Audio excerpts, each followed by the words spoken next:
mata sa katilimban. Sa kapait na tiglimbaso, nininglaot sa kalisdanan. Init ug ulan, abog ka kapoy, giagwanta ang tanan.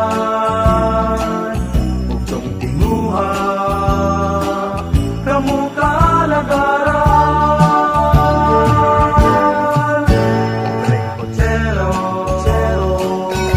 ang tawag nila kanamo.